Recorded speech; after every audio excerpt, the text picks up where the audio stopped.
جس کو میرے مصطفیٰ سے پیار ہو گیا، مالک میرا جنت کا وہ حقدار ہو گیا۔ الحمد لله رب العالمين يا من شرح صدورنا وإياك نصلي وإياك نستعين، والصلاة والسلام على سيد الأنبياء والمرسلين وعلى آله وأصحابه أجمعين. أما بعد فأعوذ بالله من الشيطان الرجيم. بسم الله الرحمن الرحيم. قد أفلح من تزكى وذكر اسم ربه فصلى بل تؤثرون الحياة الدنيا والآخرة خير وأبقى. وقال النبي صلى الله تبارك وتعالى عليه وسلم قرة عيني في الصلاة، أو كما قال عليه الصلاة والسلام. پڑھتے رہو نماز تو چہرے پہ نور ہے، پڑھتے رہو نماز تو چہرے پہ نور ہے، پڑھتے نہیں نماز تو اپنا قصور ہے. ساری عبادتوں میں افضل عبادت نماز ہے، ساری عبادتوں میں افضل عبادت نماز ہے. اے مومنو یہ دین کی دولت نماز ہے. معزز سامعین کرام اور بزرگان دین، جو حضرات ابھی مسجد میں داخل ہو رہے ہیں ان سے گزارش ہے کہ وہ سنت نہ پڑھیں. آئندہ ابھی موقع دیا جائے گا سنت پڑھنے کا. اور سب سے پہلے کوشش یہ کرنی چاہیے کہ اگر اگلی صف میں جگہ خالی ہو تو سب سے پہلے اگلی صف کو پر کرنی چاہیے. حضور پاک علیہ السلام نے ارشاد فرمایا، اے میرے صحابہ اگر میں آپ کو یہ بتلا دوں کہ پہلی صف کا ثواب کیا ہے تو آپس میں جھگڑے کرنے لگو گے. لیکن صحابہ کرام نے حضور پاک علیہ السلام نے صحابہ کرام کو صرف اتنا ہی بتلایا کہ اگلی صف کا جو مقام ہے، جو ثواب ہے وہ بہت زیادہ ہے. لہذا آپ سے گزارش یہی ہے کہ زیادہ ثواب کمانے کے لیے، زیادہ ثواب حاصل کرنے کے لیے پہلے اگلی صف کو پر کرنی چاہیے. تو معزز سامعین کرام، آج جو میں آپ کے سامنے بات کرنے کی کوشش کروں گا وہ نماز کے متعلق میں بیان کروں گا. میرے عزیز بھائیو، نماز ایک ایسا اہم رکن ہے، ایک ایسا فریضہ ہے جس کے بارے میں قرآن کریم کی سینکڑوں آیات سے زیادہ قرآن کریم میں اس کے بارے میں آیات نازل ہوئی ہیں. آپ قرآن کریم اٹھائیں اور اس کو پڑھیں اور غور کریں تو آپ کو کوئی ایسا پیغمبر، کوئی ایسا رسول، کوئی ایسا نبی نہیں ملے گا جس کو یہ حکم نہ دیا گیا ہو کہ آپ نماز نہ پڑھو. بلکہ سارے انبیاء علیہ السلام جو دنیا میں تشریف لائیں سب کو بتلایا گیا اور سب کو یہی کہا گیا اور سب کو حکم دیا گیا کہ آپ نماز پڑھو. اور تمام صحابہ کا اور تمام انبیاء علیہ السلام نے اپنی امتوں کو بھی حکم دیا کہ آپ نماز پڑھو. لہٰذا آپ قرآن اٹھائیں اور دیکھیں حضرت زکریا علیہ السلام کے بارے میں قرآن کہتا ہے فَنَادَتْهُ الْمَلَائِكَةُ وَهُوَ قَائِمٌ يُصَلِّي فِي الْمِحْرَابِ. اسی طریقے سے حضرت ابراہیم علیہ السلام نے اپنے بیٹے حضرت اسماعیل علیہ السلام کو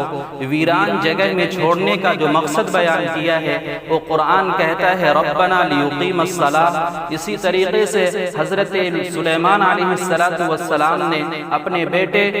بیٹے کو یہ وصیت فرمائی تھی یا بنی اقم الصلاۃ، اے میرے بیٹے نماز کو قائم کرو. تو میرے عزیز بھائیوں، مجھے بتلانے کا مقصد یہی ہے اور میرے کہنے کا مقصد صرف یہی ہے، تمام انبیاء علیہ السلام یعنی کہ حضرت آدم علیہ السلام سے لے کر ہمارے نبی یعنی کہ آخر الزمان جناب محمد عربی صلی اللہ علیہ وسلم تک کوئی ایسا زمانہ، کوئی ایسا دور نہیں ہے جس کے بارے میں یہ حکم نہ دیا گیا ہو کہ آپ نماز نہ پڑھو، بلکہ سارے لوگوں کو یہی حکم دیا گیا ہے کہ آپ نماز پڑھو. میرے دوستو، یہ نماز بہت بڑا اہم رکن ہے، بہت بڑا فریضہ ہے، لیکن ہمارا اور آپ کا جو معاملہ ہے کہ ہم اس کو بہت معمولی چیز سمجھتے ہیں. ہماری نماز چھوٹ جاتی ہے، ہم پر کچھ گرا نہیں گزرتا، ہمارے سروں پر روبے نہیں گیجتے، ہمیں کچھ تکلیف نہیں ہوتی. ہماری ظہر کی نماز چلی جائے کوئی تکلیف نہیں، ہماری عصر کی نماز چلی جائے کوئی تکلیف نہیں، اسی طریقے سے مغرب کی نماز چلی جائے کوئی تکلیف نہیں. عشاء کی نماز چلی جائے،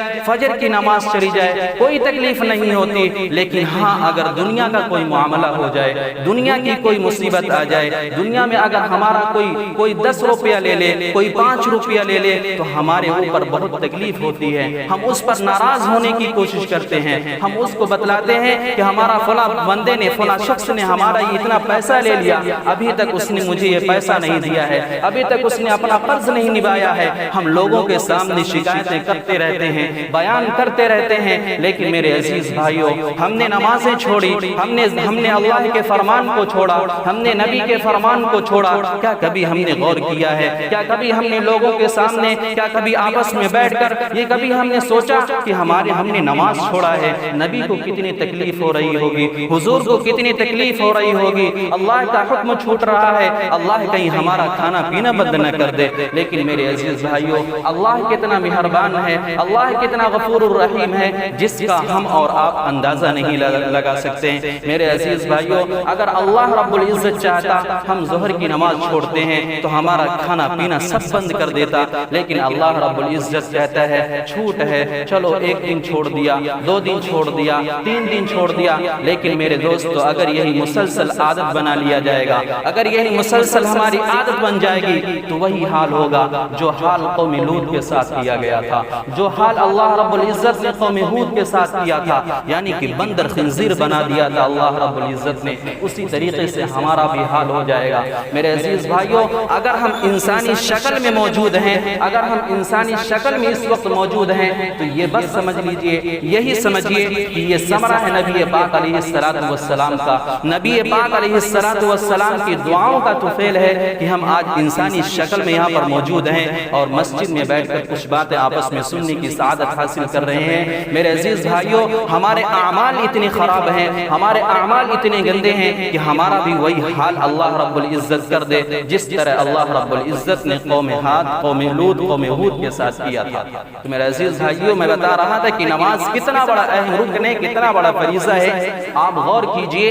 کہ اللہ رب العزت نے اپنے پیارے حبیب جناب محمد عربی صلی اللہ تعالی علیہ وسلم کو بہت زیادہ نعمتوں سے نوازا، بہت زیادہ تحفوں سے سرفراز فرماتا رہا، لیکن میرے عزیز بھائیوں، روزہ خود بخود زمین پر حضرت جبرائیل کے ذریعے سے اللہ رب العزت بھیج رہا ہے۔ اسی طریقے سے حج کے جب فرائض ہوتے ہیں، حج جب فرض ہوتا ہے امت مسلمہ پر، تو اللہ رب العزت جبرائیل علیہ السلام کے ذریعے سے بھیج رہے ہیں، حتیٰ کہ تمام احکام شرعیہ اللہ رب العزت حضرت جبرائیل علیہ السلام کے ذریعے سے بھیج رہے ہیں۔ لیکن میرے عزیز بھائیوں، ایک مرتبہ ایسا ہوتا ہے کہ اللہ رب العزت جبرائیل کو بلاتے ہیں اور عرض کرتے ہیں، اے جبرائیل، تمہیں کچھ خبر ہے، تمہیں کچھ معلوم ہے، میں اپنے محبوب کو ایک بہت قیمتی تحفہ دینے والا ہوں، ایک بہت عارفہ تحفہ دینے والا ہوں، ایک بہت ہی شاندار تحفہ دینے والا ہوں، اور یہ تحفہ تیرے ذریعے سے میں نہیں دوں گا جبرائیل۔ تو جبرائیل عرض کرتا ہے، بار الہ، آخر کون سا ایسا تحفہ ہے، آخر وہ کون سی ایسی بڑی نعمت ہے کہ تو میرے ذریعے سے نہیں دے گا؟ جبرائیل بھی تعجب میں پڑ جاتے ہیں اور تمام فرشتے بھی تعجب میں پڑ جاتے ہیں کہ بار الہ، آخر اپنے محبوب کو، اپنے لاڈلے کو، اپنے پیارے کو کون سا تحفہ ایسا دینے والے ہیں؟ تو میرے عزیز بھائیو، اللہ رب العزت فرشتوں کے درمیان جبرائیل کے سامنے یہ عرض کرتے ہیں، میں اپنے محبوب کو ایک قیمتی تحفہ دینے والا ہوں، اور یہ تحفہ بہت بلند ہے، بہت عرفہ ہے، لہٰذا جو چیز بلند ہوتی ہے، جو چیز عرفہ ہوتی ہے، جو شے قیمتی ہوتی ہے، اس کو بلند اور اعلی ہی جگہ اور عرفی ہی جگہ پر اس کو عطا کیا جاتا ہے۔ لہٰذا میرے محبوب کو جاؤ اور میرے محبوب کو لے کر آؤ، میں اپنے محبوب کو عرش معلیٰ پر بلا کر وہ نعمت دینا چاہتا ہوں۔ لہٰذا حضرت جبرائیل علیہ السلام فرشتوں کی قطار میں آتے ہیں اور اپنے پیارے نبی جناب محمد عربی صلی اللہ علیہ وسلم کو لے کر جاتے ہیں اور عرش معلیٰ پر لے کر جاتے ہیں۔ اللہ رب العزت سامنے موجود ہیں، یہاں پیارے لاڈلے بھی موجود ہیں۔ اللہ رب العزت فرماتے ہیں، اے میرے حبیب، اے میرے لاڈلے، یہ بہت بڑا قیمتی تحفہ ہے، یہ بہت بڑا اعلیٰ تحفہ ہے، اسی لیے میں نے جبرائیل کے ذریعے سے نہیں دیا، بلکہ میں نے آپ کو خود یہاں پر بلایا۔ یہ جو نماز ہے، یہ بہت بڑا تحفہ قیمتی ہے، یہ نماز لے کر جاؤ اور اپنی امت کو اس کی بشارت دو۔ چنانچہ جناب محمد عربی صلی اللہ تعالی علیہ وسلم اس قیمتی تحفے کو لے کر آتے ہیں اور صحابہ کرام کا ہجوم ہوتا ہے مسجد نبوی میں، آپ کا وہاں خطاب ہوتا ہے، آپ ارشاد فرماتے ہیں خطاب کے درمیان کہ اے میرے صحابہ، اللہ رب العزت نے مجھے کل ایک بہت بڑی نعمت عطا فرمائی ہے اور ایک بہت بڑا تحفہ مجھے عطا فرمایا ہے، بہت قیمتی سرمایہ عطا فرمایا ہے، لہٰذا میں تمہیں بتا رہا ہوں اور اس پر عمل کرنے کی کوشش کرو، بلکہ اس کو فرض کر لو، اللہ رب العزت نے تم پر فرض کر دیا ہے۔ تو تمام صحابہ کرام جوش میں آ جاتے ہیں اور فرماتے ہیں حضور آپ ارشاد فرمائیں۔ اللہ رب العزت کے پیارے حبیب صلی اللہ علیہ وسلم خطاب میں فرماتے ہیں کہ اے میرے صحابہ، اللہ رب العزت نے تم پر نماز فرض کر دیا ہے، 5 وقت کی نماز فرض کر دیا ہے، اور یہ بھی فرمایا ہے اگر تم پر کوئی مصیبت آ جاوے، اگر تم پر کوئی پریشانی آ جاوے، کوئی تکلیف آ جائے تو تم میرے سامنے آنا اور اللہ رب العزت سے اس مصیبت کو، اس حاجت کو رکھنا، اللہ رب العزت اس مصیبت کو، اس پریشانی کو، اس تکلیف کو دور فرما دیں گے۔ تو تمام صحابہ کرام آپس میں مگن ہو جاتے ہیں اور خوش ہو جاتے ہیں، اور پوری مسجد نغمے سے شور ہو جاتی ہے اور صدائیں آنے لگتی ہیں، سبحان اللہ، الحمدللہ، اب تو ساری تکلیفیں ہماری دور ہو جائے گی، ساری پریشانیاں، ساری مصیبتیں دور ہو جائیں گی۔ اور اسی درمیان حضور پاک علیہ السلام نے ایک بات اور ارشاد فرما دی اور فرمایا کہ میرے عزیز دوستو، میرے جان نثار صحابہ، تم میری بات کو غور سے سنو، اللہ رب العزت نے ایک اور نماز بنائی ہے، اور وہ ایک نماز یہ ہے جس کو صلاۃ الحاجت کی نماز کہا جاتا ہے۔ اللہ رب العزت نے یہ فرمایا ہے کہ اگر میرے بندوں میں سے کسی بندے کو کوئی مصیبت آ جائے، کوئی حاجت آ جائے، کوئی ضرورت آ جائے، کوئی پریشانی آ جائے، تو 2 رکعت صلاۃ الحاجت کی نماز پڑھے، اس کے بعد نماز پڑھنے کے بعد میری طرف متوجہ اس طرح ہو جس طرح صحابہ کرام متوجہ ہوتے ہیں، اے نبی جیسے عام متوجہ ہوتے ہیں اس طرح متوجہ ہوں گے اور مجھ سے دعا مانگیں گے تو میں اس کی دعا کو قبول کروں گا اور اس کی تمام حاجات کو پورا فرما دوں گا۔ اللہ رب العزت کا یہ فرمان، اللہ رب العزت کے پیارے حبیب صلی اللہ علیہ وسلم کا یہ فرمان جانثار صحابہ سن رہے ہیں اور اپنے دل و دماغ میں اس کو بٹھا رہے ہیں، رس بسا رہے ہیں۔ اس کے بعد اسی درمیان اسی مجلس میں سے کوئی شخص گھر کو جاتا ہے، اپنے گھر کو روانہ ہوتا ہے کوئی صحابی، اور جانے کے بعد اپنے اہلیہ محترمہ سے کہتا ہے کہ گھر میں کوئی کھانے کے لیے چیز ہوتی ہے یا نہیں، کوئی چیز ہے یا نہیں۔ میرے بھائیو، آپ سے گزارش یہی ہے، دل کے کانوں سے سنیے گا، دل کے کانوں سے سنیے گا، یہ جو ظاہری کان ہے اس سے مت سنیے گا، کیونکہ یہ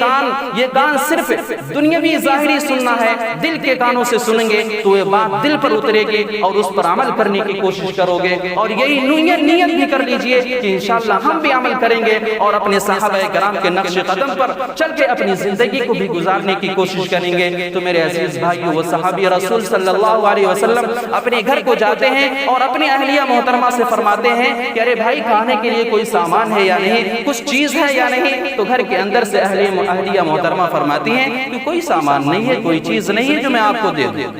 تو اسی درمیان وہ صحابی رسول صلی اللہ علیہ وسلم کو وہ بات یاد آ جاتی ہے، فرماتے ہیں کہ مجھے وہ بات یاد آ گئی، اللہ کے نبی صلی اللہ علیہ وسلم نے ارشاد فرمایا تھا کہ اگر کوئی مصیبت آ جائے، کوئی حاجت آ جائے، کوئی ضرورت آ جائے تو میرے سامنے کھڑے ہو کر 2 رکعت صلاۃ الحاجت کی نماز پڑھو، اللہ رب العزت اس حاجت کو دور فرما دیں گے۔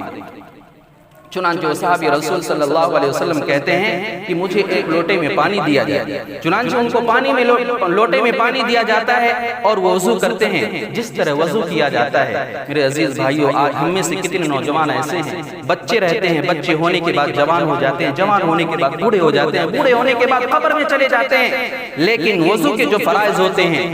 وضو کے جو سنن ہوتے ہیں، مسجد کے جو آداب ہوتے ہیں، غسل کے جو فرائض ہوتے ہیں، موٹی موٹی جو چیزیں ہوتی ہیں اسلام کے، وہ ہمیں معلوم نہیں ہوتے ہیں۔ میری گزارش ہے کہ ایک دین کی باتوں، دین کی چیزوں کو سننے میں، دین کی چیزوں کو سیکھنے میں ہمیں شرم نہیں کرنا چاہیے، ان کو اپنے علماء سے، اپنے حافظوں سے پوچھ کر اس کو سیکھنا چاہیے، اس کو کوشش کرنا چاہیے۔ میرے دوستو، وہ صحابی رسول صلی اللہ علیہ وسلم سنت کے مطابق وضو فرماتے ہیں، جیسے حضور پاک علیہ السلام سنت کی طریقے سے وضو فرمایا کرتے تھے، وہ صحابی رسول سنت کی طریقے سے وضو فرماتے ہیں۔ وضو فرمانے کے بعد 2 رکعت صلاۃ الحاجت کی نیت کرتے ہیں، اس کے بعد نماز پڑھتے ہیں۔ نماز پڑھنے کے بعد جیسے حضور نے فرمایا تھا کہ دعا کرو، دعا کرنے کے بعد وہ دعا کرتے ہیں، اس کے بعد پھر کہتے ہیں کہ کوئی چیز حاضر ہوئی یا نہیں۔ اس کے بعد ان کی اہلیہ محترمہ وہی جواب دیتی ہے کہ ابھی تک کوئی سامان نہیں ہوا، کوئی کھانے کے لیے کوئی چیز حاضر نہیں ہے جو میں آپ کے سامنے پیش کروں۔ تو یہ صحابی رسول صلی اللہ علیہ وسلم کہتے ہیں ایسا لگ رہا ہے کہ میرے نمازوں کے اندر کوئی کمی ہے، میری دعاؤں کے اندر کوئی کمی ہے، میرے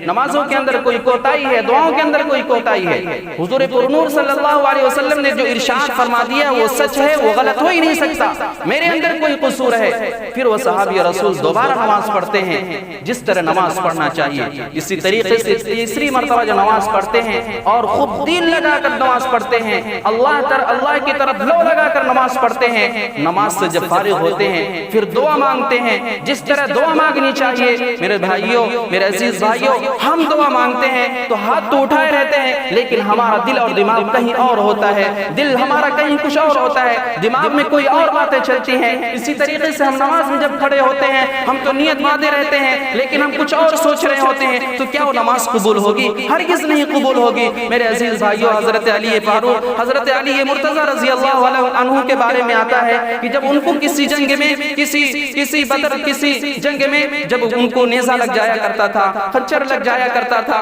تو وہ نماز کے جب کوئی تیر لگ جایا کرتی تھی، کمان لگ جایا کرتی تھی، تو ان کو نماز کے درمیان ہی اس تیر کو نکالا جایا کرتا تھا، نکالا کرتے تھے۔ لیکن آج ہماری نماز ہے، اگر کوئی مچھر ہم کو چپ جائے، کوئی چیز چپ جائے تو ہم اس کو فوراً محسوس کر لیا کرتے ہیں۔ میرے دوستو، جیسے صحابہ کرام کی نماز تھی اس طریقے سے ہمیں اپنی نماز کو بنانے کی کوشش کرنی چاہیے۔ میں عرض کیا کر رہا تھا، وہ صحابی رسول صلی اللہ علیہ وسلم نماز پڑھے اور نماز پڑھنے کے بعد دعا کرنے کے بعد پھر اللہ رب العزت کی طرف متوجہ ہوتے ہیں، جیسے نبی کریم صلی اللہ علیہ وسلم نے ارشاد فرمایا تھا۔ اس کے بعد پھر کہتے ہیں کہ کیا کوئی چیز کھانے کے لیے حاضر ہوئی یا نہیں؟ تو ان کی اہلیہ محترمہ جواب دیتی ہیں اور کہتے ہیں الحمدللہ، گھر کی چکی خود بخود چل رہی ہے اور آٹا بھی خود بخود نکل رہا ہے۔ میرے عزیز بھائیوں، کیا ہوا کہ گھر کی چکی خود بخود چل رہی ہے اور آٹا بھی نکل رہا ہے۔ یہ صحابی رسول صلی اللہ علیہ وسلم مگن ہو گئے، مست ہو گئے۔ اس کے بعد جا کر کہے کہ بھائی کوئی برتن لاؤ، کوئی بڑا سا برتن لاؤ، اس آٹے کو رکھ لیا جائے، اس آٹے کو سمیٹ کر رکھ لیا جائے۔ چنانچہ جب آٹے کو رکھ لیا جاتا ہے، گھر کے سارے برتن کو بھر لیا جاتا ہے، پھر وہ صحابی رسول انسان کی جو فطرت ہوتی ہے وہ بتانے کی کوشش کر رہا ہوں، وہ صحابی رسول صلی اللہ علیہ وسلم کہتے ہیں کہ آخر یہ دیکھا جائے یہ آٹا کہاں سے آ رہا ہے، یہ آٹا کہاں سے آ رہا ہے؟ تو صحابی رسول اس چکی کو اٹھا کر دیکھتے ہیں کہ آٹا کہاں سے آ رہا ہے۔ جب چکی کو اٹھائے تو آٹا آنا بند ہو گیا۔ کیا ہو گیا؟ آٹا آنا بند ہو گیا۔ تو یہ تمام ماجرہ صحابی رسول صلی اللہ علیہ وسلم نبی اکرم صلی اللہ علیہ وسلم کی مجلس میں جاتے ہیں اور عرض کرتے ہیں کہ اللہ کے رسول صلی اللہ علیہ وسلم، آپ نے جیسے ارشاد فرمایا تھا کہ اگر کوئی مصیبت آئے، کوئی حاجت آئے، کوئی پریشانی آ جائے، کوئی تکلیف آ جائے تو 2 رکعت صلاۃ الحاجت کی نماز پڑھو اور دعا کرو، پھر اللہ رب العزت اس حاجت کو دور فرما دیں گے۔ چنانچہ میں نے ایسا ہی کیا، میرے ساتھ یہ معاملہ ہوا۔ گھر کی چکی خود بخود چل رہی تھی اور آٹا بھی خود بخود نکل رہا تھا، لیکن میں نے سوچا کہ لاؤ دیکھوں کہ یہ آٹا کہاں سے آ رہا ہے، تو حضور نے فرمایا تو وہ آٹا آنا بند ہو گیا۔ پھر اس کے بعد حضور صلی اللہ علیہ وسلم نے ارشاد فرمایا، اے میرے صحابی، اگر تو نے اس چکی کو اٹھا کر نہ دیکھا ہوتا، اگر اس چکی کو اٹھانے کی کوشش نہ کیا ہوتا تو چکی چلتی رہتی اور قیامت تک خود بخود آٹا اس سے نکلتا رہتا۔ میرے عزیز بھائیوں، نماز اتنا بڑا اہم رکن ہے، اتنا بڑا اہم فریضہ ہے جس کو ہم اور آپ اس کو بھول گئے ہیں۔ میرے عزیز بھائیوں، دور جانے کی ضرورت نہیں ہے، آپ حضرت مولانا رشید احمد صاحب گنگوہی نور اللہ مرقدہ کو جانتے ہی ہوں گے۔ یہ ہمارے اکابرین میں سے ہیں، اتنے بڑے اکابر ہیں جن کی 22 سال تک تکبیر اولیٰ فوت نہیں ہوتی، تکبیر اولیٰ فوت نہیں ہوتی ہے۔ ایک مرتبہ ایسا ہوتا ہے کہ دارالعلوم دیوبند میں دستار بندی کا جلسہ ہو رہا ہے اور غالباً عصر کی نماز ہوتی ہے اور حضرت مولانا یعقوب صاحب رحمۃ اللہ علیہ نماز کے لیے مصلی پر کھڑے ہو جاتے ہیں اور تھوڑی تاخیر کے بعد اور تکبیر اولیٰ ہو چکی ہوتی ہے، اس کے بعد حضرت مولانا رشید احمد صاحب گنگوہی نور اللہ مرقدہ پہنچتے ہیں۔ اس کے بعد جب نماز مکمل ہوتی ہے، دیکھتے کیا ہے کہ حضرت کا چہرہ زرد آلود ہے، حضرت پسینے میں ڈوبے ہوئے ہیں، پریشان ہیں، غمزدہ ہیں۔ مریدین کو پریشانی لاحق ہوتی ہے، تلامذہ کہتے ہیں، پھر پوچھنے کی کوشش کرتے ہیں، اس کے بعد جاتے ہیں اور کہتے ہیں کہ حضرت ایسا کیا ماجرا ہو گیا آج؟ آپ کے اوپر کوئی دنیا کا کتنا بھی، دنیا کی کوئی بھی مصیبت آ جائے، آپ کے اوپر کوئی بھی کتنی بڑی تکلیف آ جایا کرتی تھی، آپ اس طرح غمزدہ نہیں ہوا کرتے تھے، اس طرح پریشان نہیں ہوا کرتے تھے، آخر آج کیا معاملہ ہو گیا؟ تو وہ حضرت مولانا رشید احمد صاحب گنگوہی نور اللہ مرقدہ فرماتے ہیں، آنکھوں سے آنسو جاری ہیں اور یہ ارشاد فرما رہے ہیں کہ اے